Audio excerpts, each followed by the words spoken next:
Јас ќе продолжам уште некои мои впечатоци од Мирче, што ќе ги споделам со вас. Иначе, моето прво среќавање со Мирче беше пред отприлика 25 години. Треба стар сум, јас не сум толку млад како што изгледам.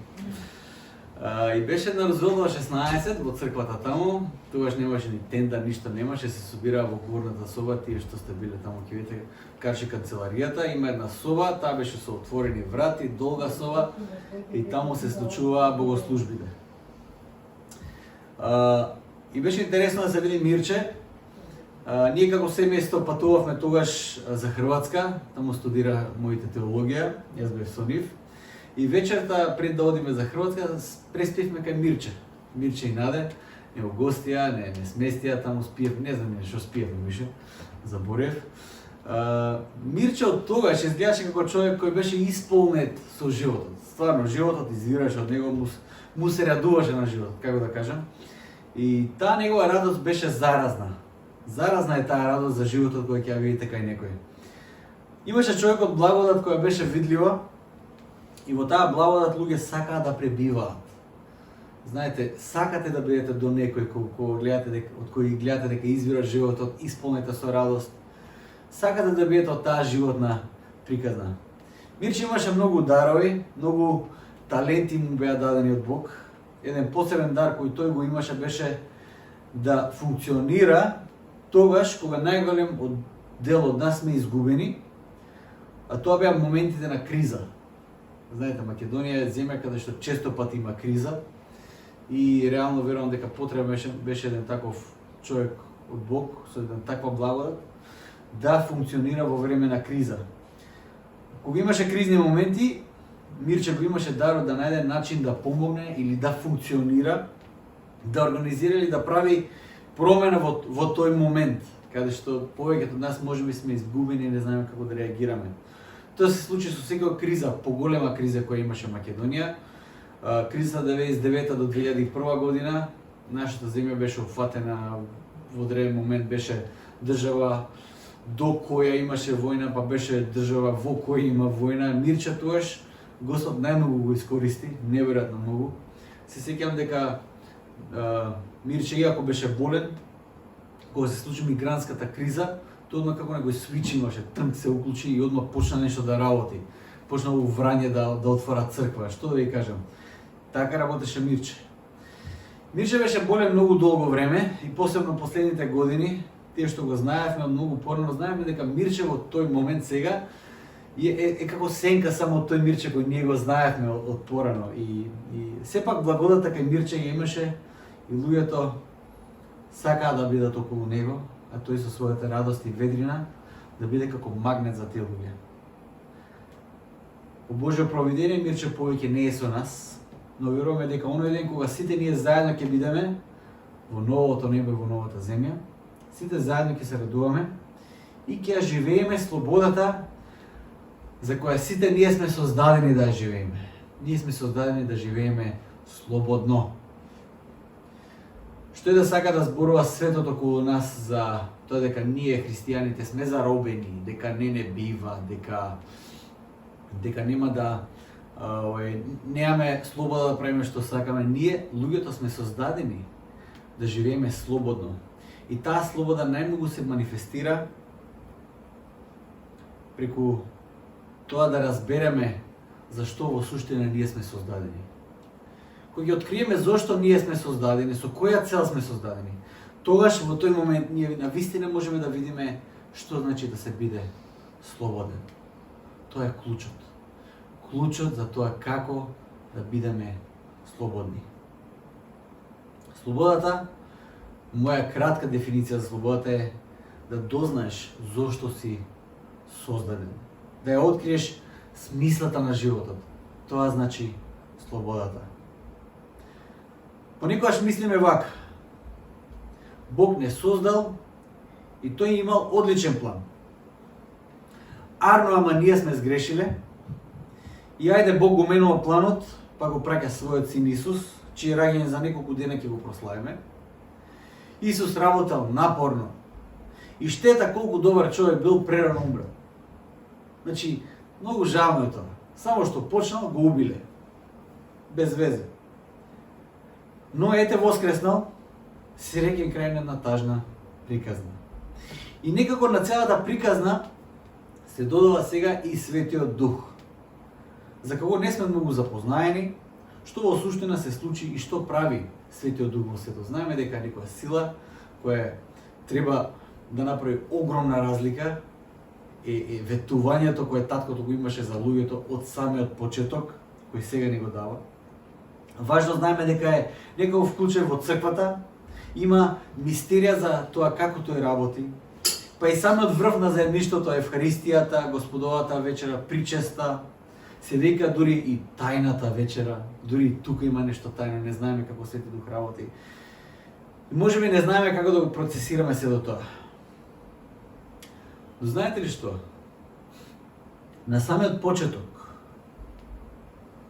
Божиот Дух лебдеше. Божиот Дух беше присутен. За човекот да стане живо битие, Бог вдахна од својот Дух во човекот. Тогаш човекот стана живо битие. Само да кажам дека Светиот Дух не е некоја нова приказна, чудна приказна за што, како треба да се случи или како да го разбереме тоа. Светиот Дух е вклучен од самиот почеток до сега. Кога ќе кажам дека процвет на човекот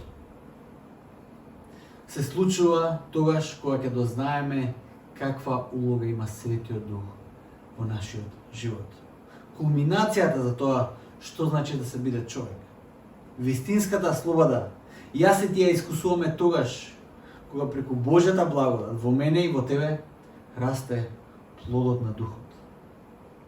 За тоа нешто, јас и ти сме создадени од самиот почеток.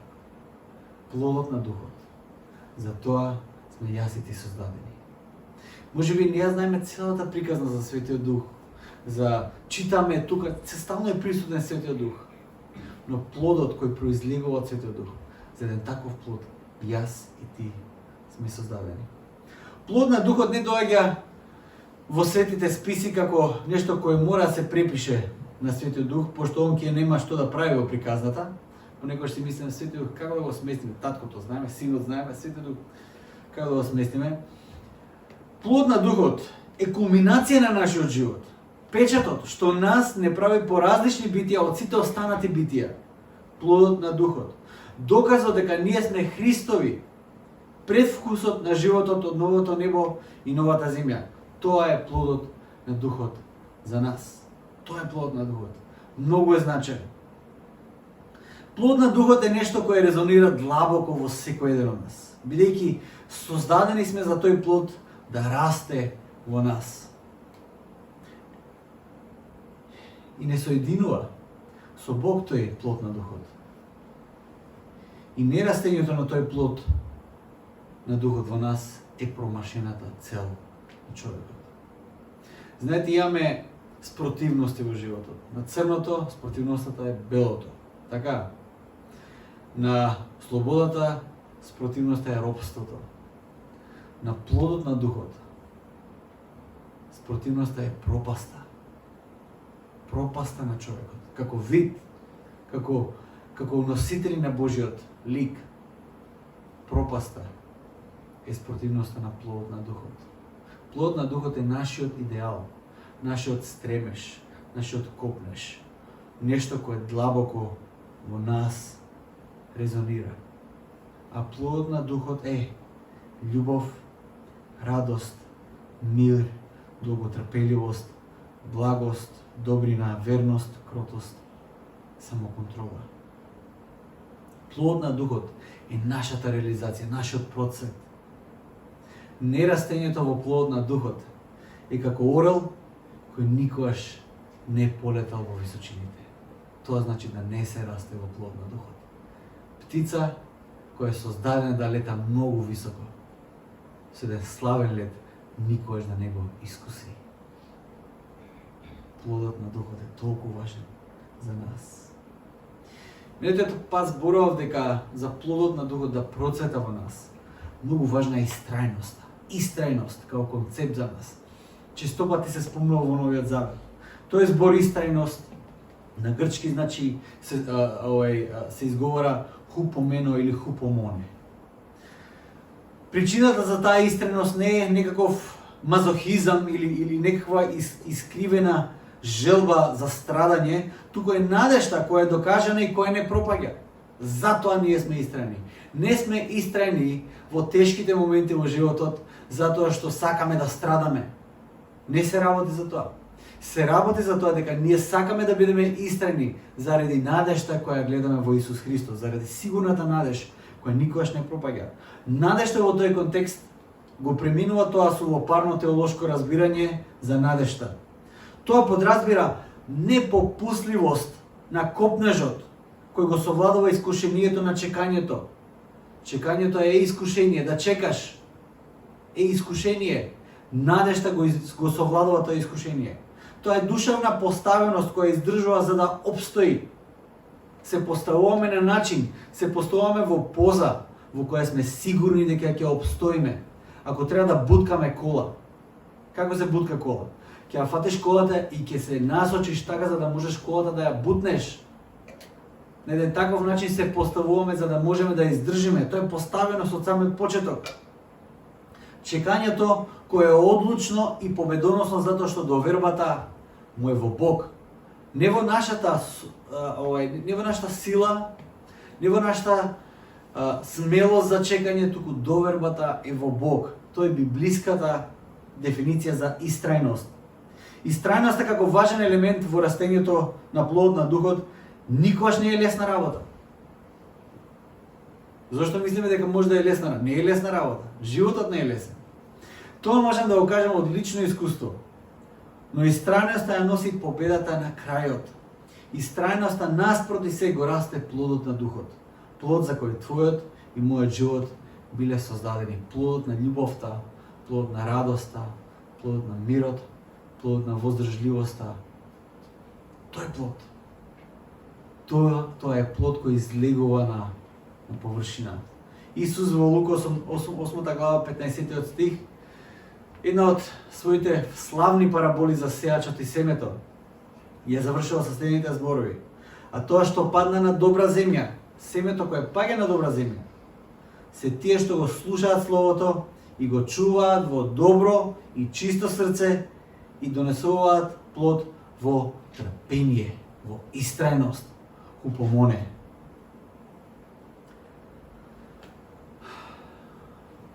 Но за истрајноста да биде оправдана, да биде валидна, потребна е уште една особина.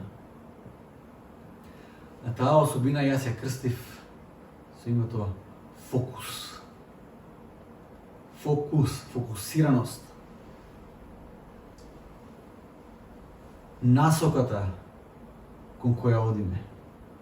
Ние можеме да бидеме истрајни во некаква потрага и работа, но да бидеме расејани на сите страни, трчајќи од една на друга работа.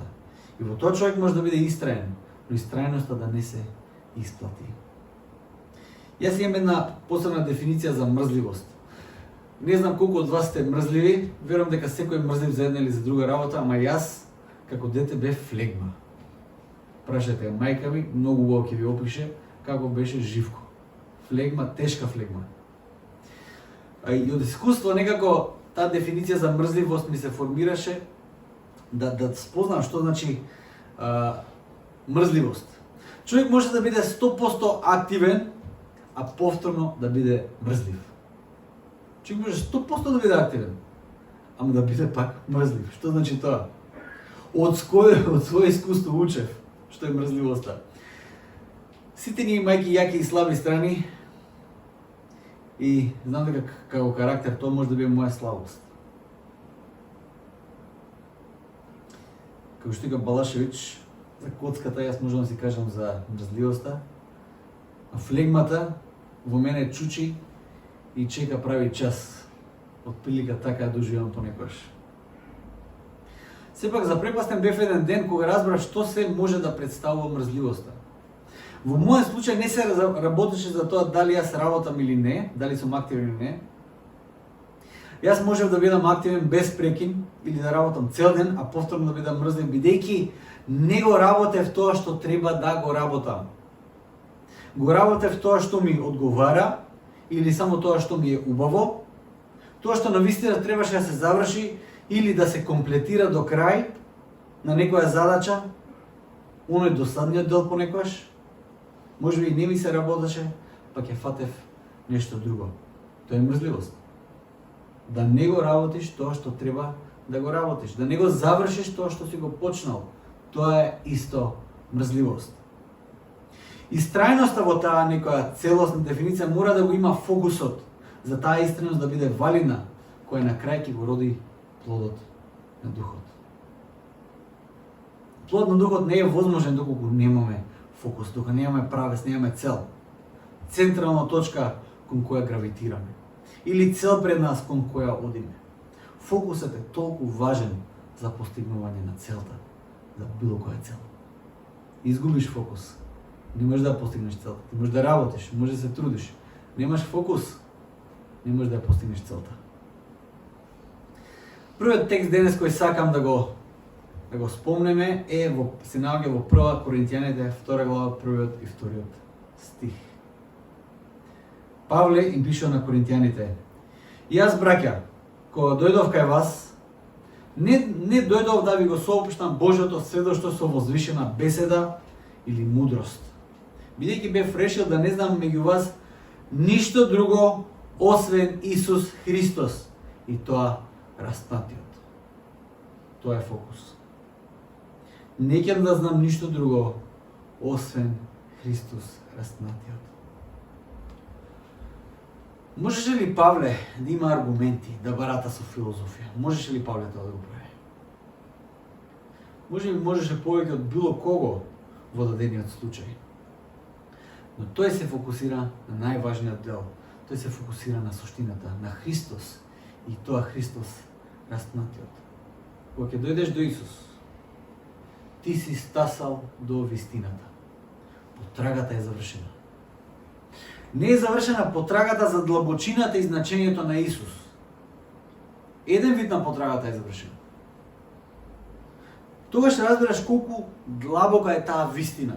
Што вели К.С. Луис кога ќе дојде до Христос? Вели, на крајот сватив дека атеизмот едноставно е преедноставен и недоволен за објаснување на било што.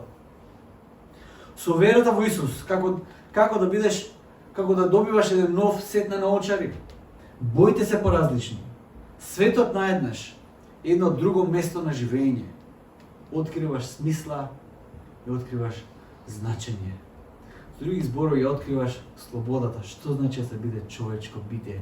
Зашто сме создадени јас и ти? Затоа Павле вели, во контекст на сите можни други филозофии, мистагогии или што и да има на дофат, неговиот фокус е Исус Христос и тоа распнатиот. Можеби нашата расејаност ја оправдуваме со тоа што денес има толку многу нови нешта, различни нешта, многу фејсбуци, многу социјални мрежи, информацијата те наоѓа таму кај што си, многу достапни светогледи, расејан си, не можеш да кренеш глава и така натаму. Ако мислиме така, не сме тогаш читале ништо за тоа каков бил првиот век и што се имало тогаш. Со што се соочила првата црква кога ја слушнала првата порака за Исус Христос? Кои све достапни филозофии биле на дланка тогаш? Христијаните во првиот век се соочиле со толку многу филозофии што ден денешен учиме од нив како да се живее во еден толку разнолик свет без да се изгуби фокус за нашиот идентитет и повик. Христијаните учат. Дури кога ќе разбереш дека Исус е вистината, сведоци сме дека тогаш не се решаваат сите нешта. Има потешкоти и во животот. Има искушение во животот. Има успони, има падови. Дури и кога си со Исус. Што е поентава? Се оште си изложен во светот на секакви светогледи и се оште си склон на грев и расипништо и тогаш како да го адресираме силно тоа. За плод на духот да реализира твојата обновена природа, Потребен е став и положба кој нас ќе не насочи во вистинската насока. Потребно е да се насочиме, да се поставиме на тој правец, на таа насока. Доаѓањето кај Исус е само почетокот. Тоа не е целта. Често пати јас знам да кажам, спознавањето на Исус и крштението, тоа не е целта во животот. Тоа е почетокот на животот. Целта е ново небо, нова земја, а до таму имаме патека која ќе мора да ја изодиме, правец кој треба да го фатиме и истрајност на која треба да се посветиме. Така Павле им зборува на колосјаните. Ако веќе сте дошле до Исус, следниот чекор е следниот. Колосјаните 3 глава 1 и 2 стих вели вака: и така. Обично ова кога Павле го зборува и така, тоа е како еден заклучок за некој аргумент кој тој го градал веќе некое време. Вели вака: и така, ако сте воскреснале заедно со Христос, барајте го она што е горе, каде што Христос седи одесно на Бога. Мислете на небесното, а не за земното. Држи го погледот кон небесните работи. Еве е нашата поставеност. Еве го нашиот фокус. Фокусот треба да биде на правото место. Кога фокусот е на правото место, тоа значи дека се уште ние сме обкружени од нешта кои се распадливи. Ама фокусот е на правото место. Се уште ќе мкнеме со нас некои распадливи нешта од старата природа. Но нашиот фокус не треба да биде во тие нешта. Павле го насочува нашиот фокус кон небесните нешта. Фокусот кон небесните нешта придонесува кај нас да се раѓа новиот живот. Тогаш кога гледаме кај Исус кон небесните нешта, тогаш нашиот нов живот почнува да се раѓа. Бидејќи Христос е изворот на животот, нашиот поглед вперен кон Христос овозможува ние да можеме тој живот да го пријаме од Него постојано. Како тоа изгледа кај нас и на следниот начин? Павле користи една споредба. Споредбата е со стара облека и нова облека. Старата природа е како стари извалкани партали кои се врз нас. Такви партали. Зборовите кои Павле ги употребува тука не се баш убави за старите партали. Зборовите кои Павле ги употребува тука се партали кои се толку обстојни, толку извалкани од се, па дури од од тоа што излегува од нас и одстоени. За такви партали станува збор. За такви партали Павле кажува: соблечете ги. Вие кои веќе сте воскреснале со Христос, соблечете таа природа од вас. Сите тие похоти, сите тие лоши работи, тргнете ги од вас, а облечете и новите алишта. Новата облека, новата природа која Бог ја има за вас. И Павле цитира некои работи одново и одново, можеме да го видиме плодот на духот. Љубовта како конец кој ги сврзува сите тие нешта кои плодот на духот ги носи. Нашиот поглед насочен кон Христос, фокусот насочен кон тоа место, ние можеме да знаеме што е дел од старата, а што е дел од новата природа. Само така ќе познаеме, ако фокусот не е на правото место. Но тука е и нашето искушение. Иако Павле ги охрабрува колосјаните да не го мрдат погледот од Исус и од небесните вредности, сепак често пати нашиот поглед може да биде привлечен од она што се случува околу нас, заборавајќи дека светот околу нас во него нема живот, има само смрт. И на тоа сме подсетени секојдневно.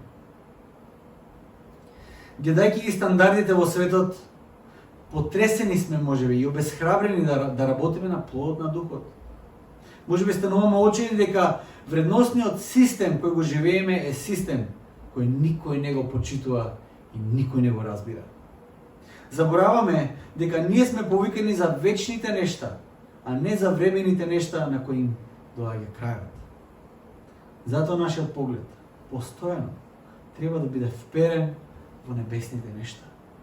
Таа вистинска реалност нас ќе не инспирира и преку духот ќе не оснажува да го растеме тој плод на духот.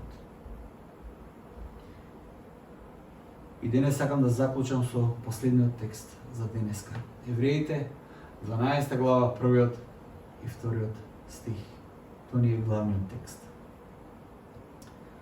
Затоа и ние, имајќи толку многу сведоци, да отфрлиме од себе секакво бреме и грев, што лесно се прилепува за нас, и со трпеливост да побрзаме кон предстојната борба, имајќи го пред очи зачетникот и довршителот на верата Исус, кој поред неговата идна радост претрпе крст, занеморувајќи го срамот и седна од десната страна на престолот Божи. Тоа е најкусната дефиниција за тоа што значи да се живее христијански живот. Исто така и овој текст почнува со зборот затоа. Повторно, писателот на евреите има еден претходен дел кој гради некаква теза и затоа сега да заклучи што сака да каже. А што се зборуваше претходно? Пред овој текст што сега го прочитавме. Претходно писателот ги спомнуваше хероите на верата, кои издржале до крај и кои сега се како примери за тоа што значи да се биде Божи слуга или Божјо дете. Овој текст ни е како доказ зошто ние треба нашата вера и надеж да ги ставиме во Бог, бидејќи има историја на Божјата верност кон оние кои издржале до крај. Првиот стих на нас ни кажува што треба да правиме. Почнува со имајќи толку многу сведоци. Да се сетиме на сите тие сведоци кои живееле пред нас и чие сведоштво го читаме денес. Науката вели дека постоењето на Бог не може да се докаже заради принципот на докажување кој го има науката. Експериментите. Фокусот на науката е докажување со некакво со постоење на нештото, со некакво докажување, со повторување на експериментот кој го дава честопати истиот резултат. Со некаква формула да се предизвика истата изолирана духовна реакција. Христијанскиот живот мора да се гледа во поголеми размери. Експериментот кој го сака човештвото мора да го прошири, за да го направи експериментот, мора да го прошири својот поглед. А еве го доказот. Видете ги сите тие сведоци низ годините и можете да видите дека сите тие сведочат за еден ист Бог кој делува во секој еден од нив. Христијанското искуство е универзално искуство. Промената, преобразбата, за таква преобразба сведочат сите тие кои го посветиле животот на Бог. Сведочам јас, сведочиш ти. Плодот на духот, ако бараме експеримент, плод на духот е тој, како да кажеме, експеримент кој може да се направи. Плодот на духот е доказот во кој можеме да видиме дека Господ постои, дека Господ работи и денес. Да се подсетиме прво нешто што треба да направиме, да се подсетиме за сите тие сведоци пред нас кои го доживеале Бог на ист начин и ги променил нивните животи на ист начин. Вториот чекор е да отфрлиме од себе секакво бреме и грев што лесно се прилепува за нас. На тоа патешествие ние тргнуваме со сиот наш товар на старата природа и гревот кој како трње се лепи и закачува попат по нас. Гревот лесно се прилепува по нас, знаете. Тој како тие боцките што можете, ако одите во планина, ќе видите некој боцки, сакал неќе нешто ќе се налепи на не знам, на панталони, на патики, не можеш да ги изадиш. Отприлика така е гревот. Не мора многу да се трудиш да се залепи за лиштата кои ги имаш. Да се вратиме на метафората за облеката. Ние мораме постојано да се облекуваме старата природа, да сме свесни за тоа. И активно да ја облекуваме новата, затоа што мораме да се потсетиме дека старата природа во нас е мртвата природа. Таа природа е мртва. Како што во Колосијаните Павле ги потсеќа на црквата дека старата природа е мртва природа во нив и тоа никогаш не смеа да го заборават. не смееме ние да го забораваме. Секое бреме кое не спречува, секој товар, бреме или товар кој не спречува да одиме, да чекориме по патот на праведноста, од сето тоа бреме, тој товар мораме да се ослободиме. Колку побрзо, толку подобро. Имаме грижи, имаме бремиња, имаме товари кои ги влечкаме со нас цело време. Ги влечкаме, а сакаме да одиме. Не може. Мора да се ослободиме. Што се може да представува тоа за тебе, тоа можеш ти да го знаеш. Тоа може да го видиш најубаво во твоето срце.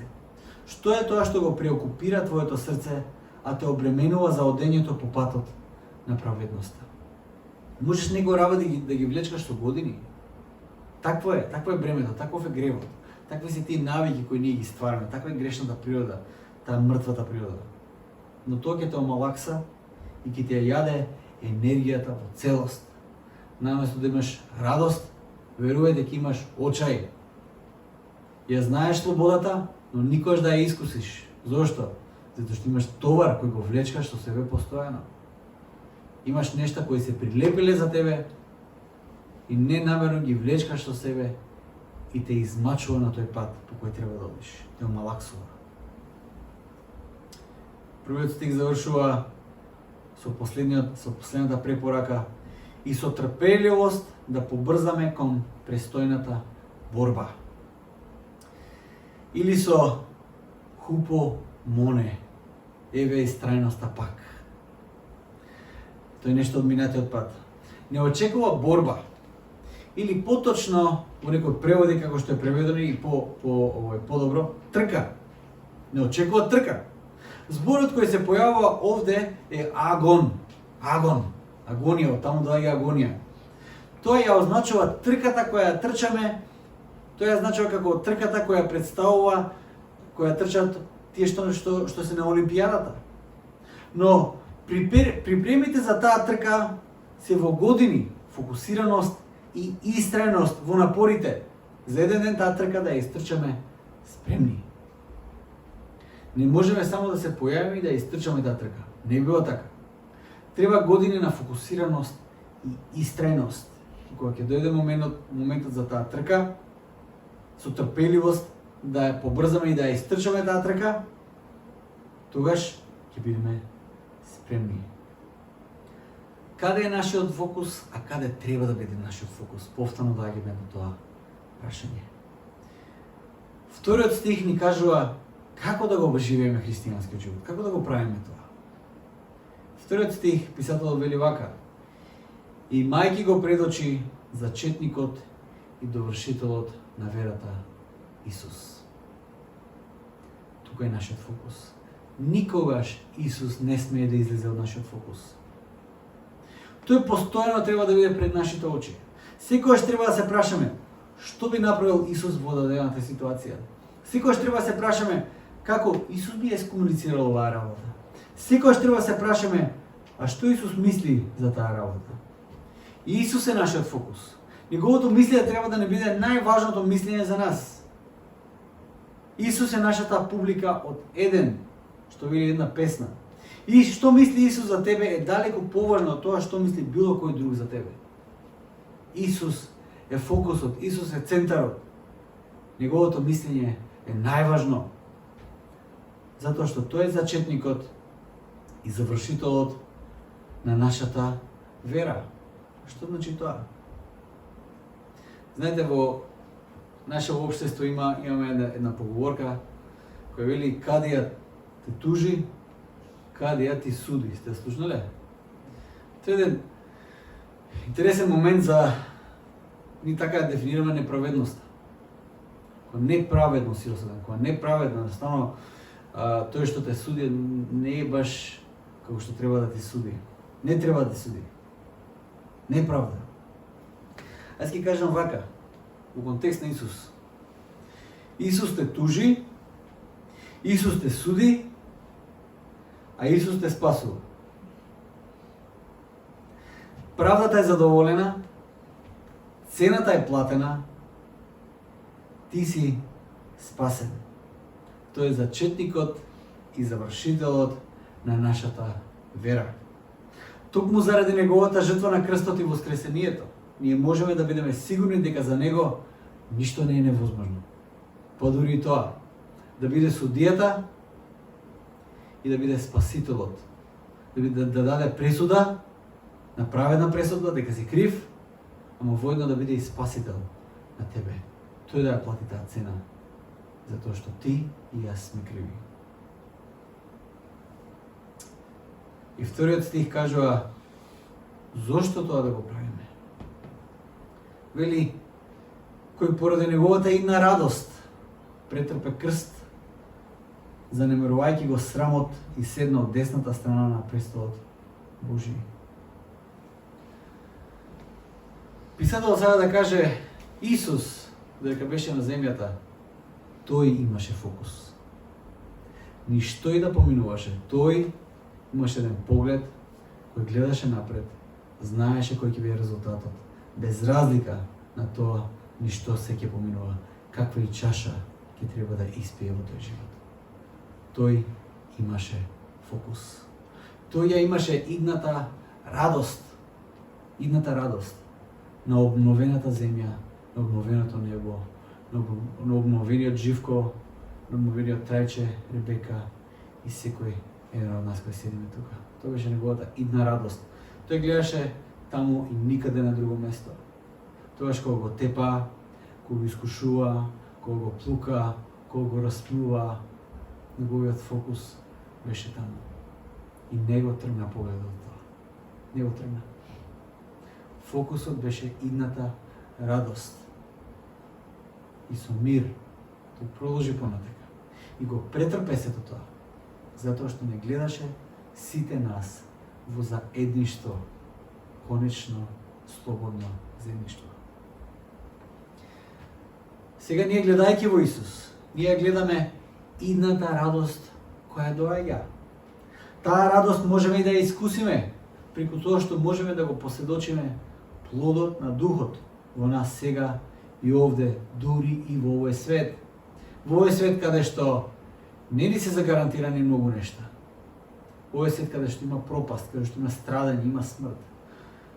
Христовата благодат оди дотаму, што вели плодовите, дел од плодовите за таа конечна радост можете да ги искусите сега и овде.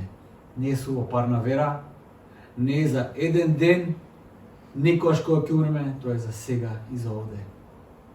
Таква радост Господ Исус нас не оставил. Сега и овде.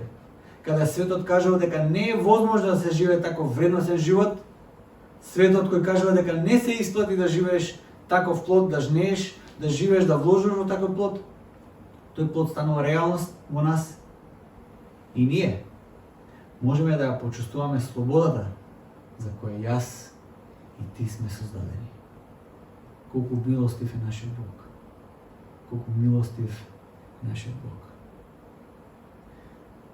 Ајде да се молиме и да бараме од Господ сила, да биде со нас денес и да можеме тој плод на Дух, да го задржиме тој фокус за идната радост. Истрајно да чекориме по патот и да го видиме плодот на Духот, како не менува нас, но и обновува и околината околу нас. Татко наш небесен, во Твојата милост, Господи, престојуваме, пребиваме, таму сме заштитени, Господи. Твојата надеж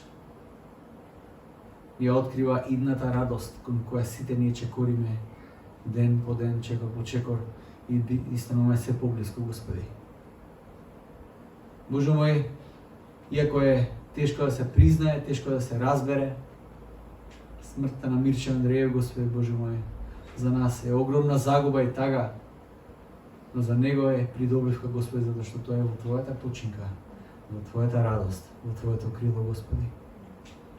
Но Боже мој, тоа не е ни крајот. Боже мој, тој како и сите ние го изчекуваме денот на Твоето воскресение, денот на конечната обнова на се, Господи. Те чекаме, Господи Боже мој, сите ние на еден или на друг начин. И нашата надеж целосно е свртана кон Тебе, Господи.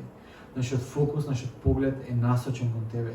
Чекориме. Помогни ни, Господи, да се облечеме нашата стара природа, да обличаме новата природа. И со радост да го живееме нашиот живот во слобода, слобода за која Ти си не создал. Господи, тоа го барам според Твојата благодат, Господи.